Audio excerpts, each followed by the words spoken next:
జీ5 app download చేసుకుని పూర్తి ఎపిసోడ్లని ఉచితంగా చూడండి. ఉన్నావా పోయావా? నేనెందుకు పోతాను? మరి రాత్రి ఫోన్ చేస్తానని ఇప్పటి వరకు ఫోన్ చేయలేదేంటి? నేను ఇప్పుడిప్పుడు చేద్దామా అనే చూస్తున్నా, కానీ వాళ్ళు పోయాక చేద్దామని ఇదిగో ఇక్కడే కాపలా కాస్తున్నాం. ఓహ్, అయితే ఇంకా పోలేదా? బతికే ఉన్నాడా? ఉన్నాడా పోయాడా కాదు, ఉన్నారా పోయారా అని అడగాలి. ఏంటి? అవును, ఇప్పుడు వైదేహి దేవాంశ్ ఇద్దరూ చావుతో పోరాడారు.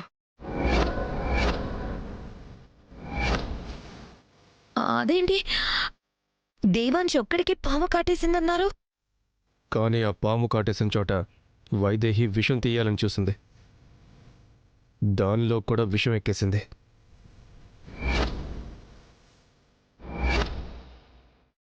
అంటే ఇప్పుడు ఇద్దరి ప్రాణాలు పోయే అవకాశం ఉందంటున్నారు, అంతే కదా?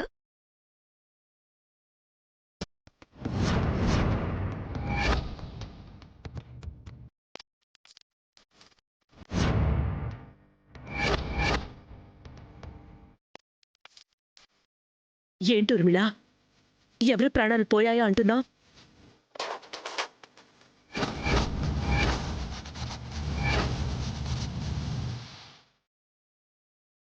దొరికిపోయింది. అది నీకన్నా నాకన్నా పెద్ద ముదురు, ఖచ్చితంగా తప్పించుకుంటుంది చూడు. ఇద్దరంటున్నావు, ఎవరు? దేవాంశ్ వైదేహిలని మాత్రం చెప్పొద్దు.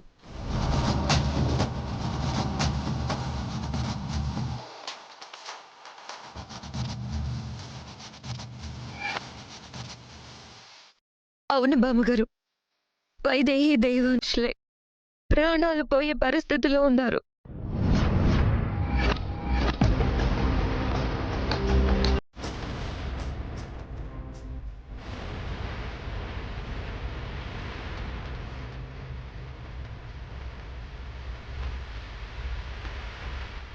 ఏం మాట్లాడుతున్నావు ఉర్మిళ? బా, అది నోరా ఇంకేమన్నానా? పొద్దు పొద్దునే అపశకున మాటలు మాట్లాడుతున్నావు. ఏమైంది? ఏమండి, దేవాంశ్ వైదేహిలు ప్రాణాపాయంలో ఉన్నారని చెప్తోంది. అసలేమైందో నిజం చెప్పు ఉర్మిళ.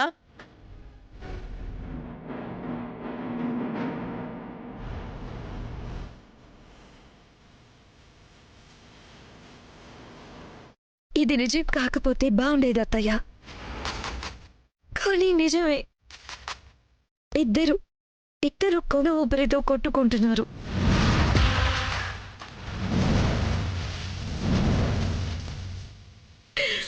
ఇక అసలు వదులుకోవాల్సిందే.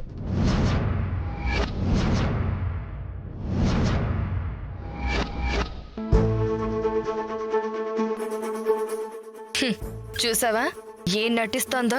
మనిద్దరం ఏ మాత్రం పనికిరాం.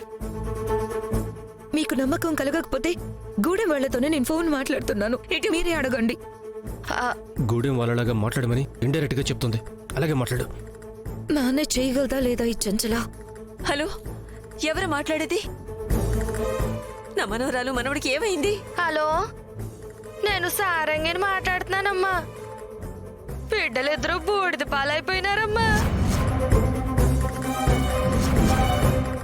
చూస్తుంటే నా గుండె తరుక్కుపోతున్నది. ఆ రాకాశ పాము కాటేసినాదమ్మా.